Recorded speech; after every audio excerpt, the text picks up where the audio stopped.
Bonsoir tout le monde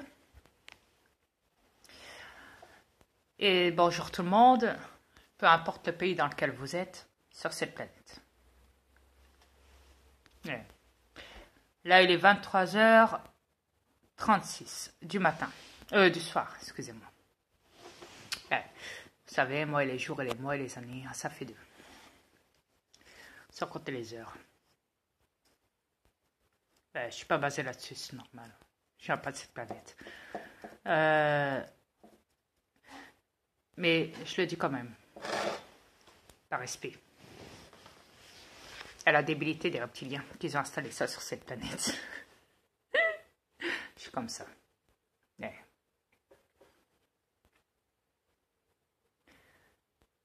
Et avez-vous remarqué une chose? En Europe, il fait jour. En Amérique et au Québec, il fait nuit. Il y a 6 heures de décalage. La nuit et le jour. 6 heures de décalage.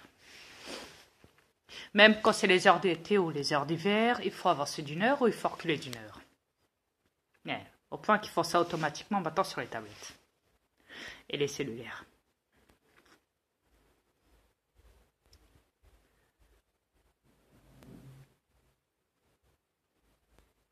Ouais.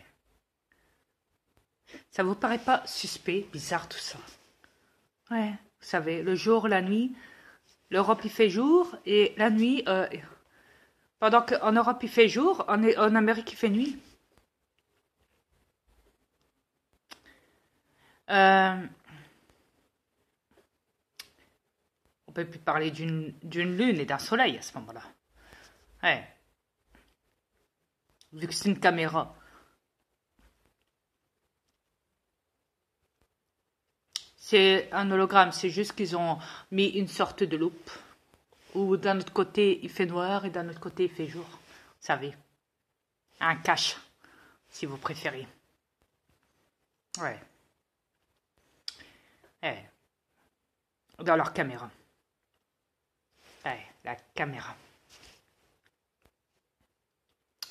La caméra qui est un hologramme, un soleil et la nuit. Parce que si on en regarde bien aussi, dans certains pays, on a 2 soleils. Dans un seul pays, vous en retrouvez 2 soleils. Yeah. 2 caméras.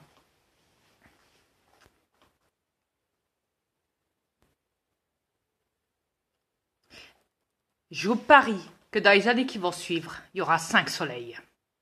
Dans un seul pays. Qui fait le pari? Toi, toi, toi, toi, toi, toi, toi. Ok. Yeah. Et vous savez que Nibiru, soi-disant leur planète rouge, hein, vous savez, hein, celle qui est censée s'approcher de la Terre et faire exploser la Terre dans quelques années, vous allez dire en 2035 ou 2025, je ne sais plus, bon, soi-disant qu'elle s'approche de la planète, tout doucement.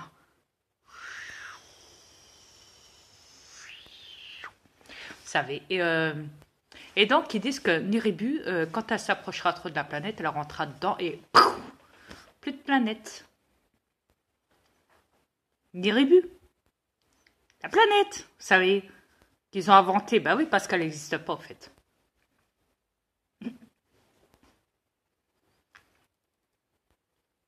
Vous savez, s'ils sont capables de créer par informatique une planète qu'ils appelleraient Nibiru, alors bah, ils sont capables de tout en fait. Ils sont même capables de créer par informatique le Soleil, la Lune et les autres planètes autour, soi-disant, qu'ils existent. Vous savez, Pluton, Jupiter, ouais, Mars, ouais, Saturne, ouais, etc., etc. Vous savez. Elles sont capables de tout, hein, les reptiliens, sur cette planète. Elles sont comme ça.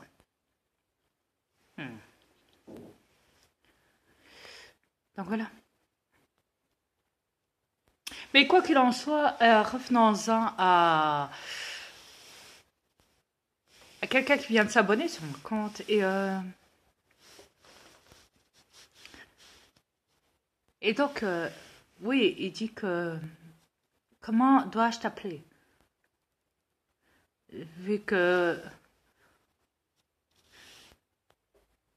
j'ai une apparence mâle et femelle en même temps. Ouais, c'est normal. Même mon frère Michael Jackson, qui est un gris, on lui avait dit la même chose. T'es une femme ou un homme? On sait pas trop, parce que t'as les deux apparences.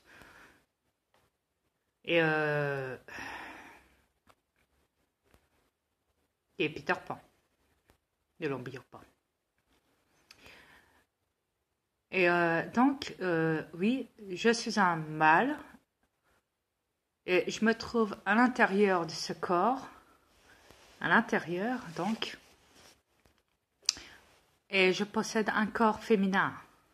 Ça, le corps féminin. Yes. Et j'ai subi beaucoup de métamorphoses.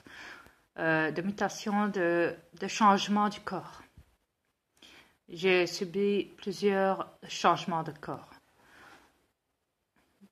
Suite à mes transformations, etc., etc. Yes. Et comment je me sens à l'intérieur de ce corps?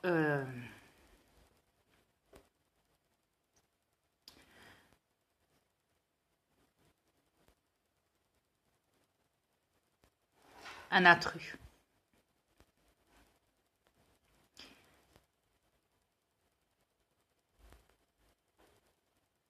Je me sens différent. Ouais.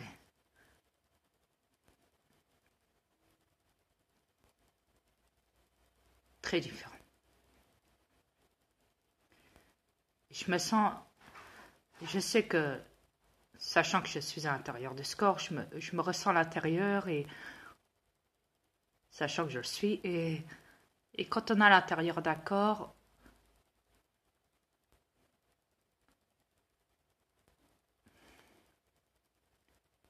Tu sais, c'est comme un œuf. Tu as le jaune à l'intérieur et tu as le blanc à l'extérieur.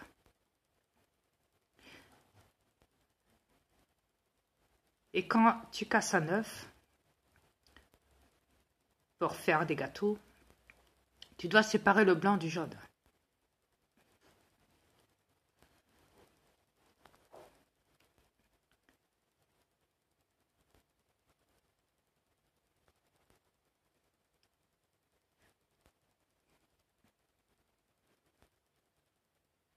C'est comme ça qu'on se sent.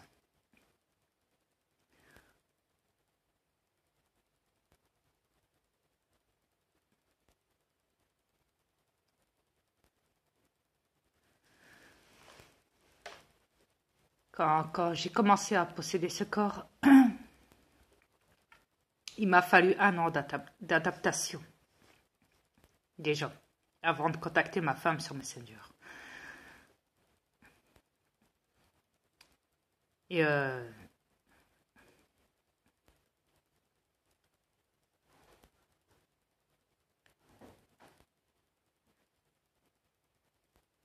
on se sent bizarre, on se sent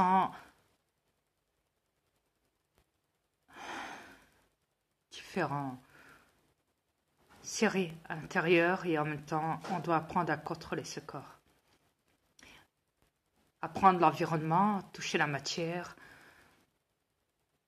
modifier les yeux, le corps, apprendre à véhiculer avec. Écouter le langage des terrestres pour l'apprendre assez vite.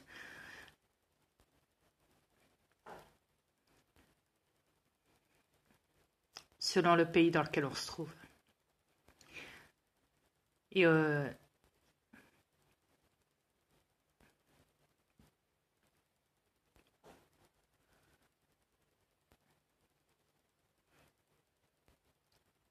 la première fois que j'ai eu les rapports sexuels avec ma femme,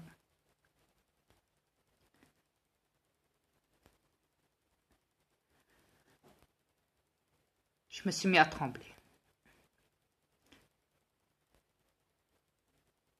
À trembler, à vibrer. j'étais pas bien, j'avais la tête qui tourne.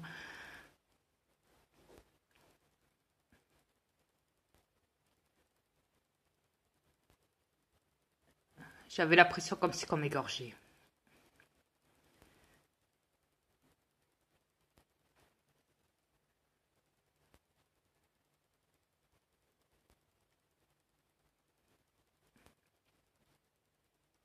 J'avais du mal à respirer.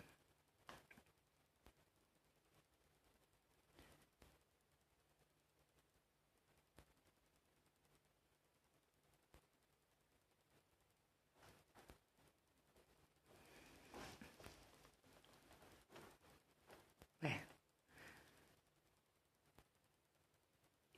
Et il y a un moment où j'arrivais presque plus à parler même. Il m'a fallu plusieurs essais pour me réhabituer. Pour Ça n'a pas été facile au début. Dans mes premiers rapports sexuels avec ma femme. En passant à travers la caméra pour la rejoindre par téléportation visible avec un bouclier magnétique.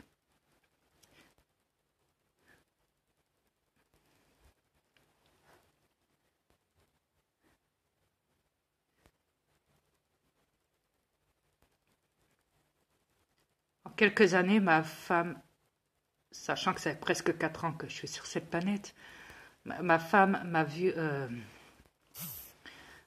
devant elle plusieurs fois changer de visage, changer de tout à tout, complètement.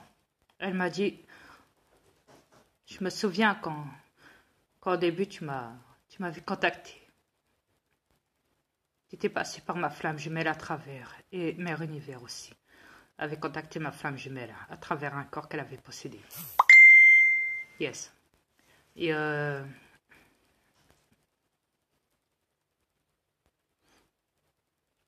tu m'avais dit, coucou, je suis là. Sa flamme jumelle lui avait dit à ma femme qu'il fallait qu'elle patiente, que quelqu'un l'a rêvé d'important, qu'il fallait qu'elle patiente. Parce que ma femme voulait tout couper, Internet et tout, Facebook et tout. Elle était en pleine dépression. Les reptiliens l'avaient pas ratée. Elle était même à 2 doigts de se suicider. C'est même pour ça que j'ai dû intervenir et venir sur cette planète. J'ai tout procédé à ce niveau-là, au niveau de ma femme. Tout, à l'intérieur comme à l'extérieur. J'ai beaucoup divulgué de tout concernant moi et elle. Je lui ai fait retrouver la mémoire et je l'ai même ramenée chez nous. Je l'ai téléportée, je l'ai fait sortir de cette planète, elle a pu y voir chez nous. Et après, je l'ai ramenée sur cette planète, comme les règles le disent dans mon vie. Et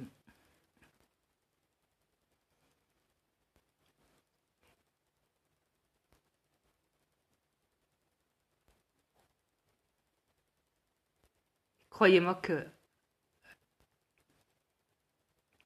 elle m'a dit, si je calcule tout, je suis la première à sortir de cette planète. Vis-à-vis de tous les terrestres qui sont là, tous les reptiliens et yes, tous les reptiliens, etc., etc. Et je lui ai dit, bah, mes aliens peuvent sortir quand ils veulent, mais ouais. Tu es la première parmi tous les terrestres. Et les reptiliens,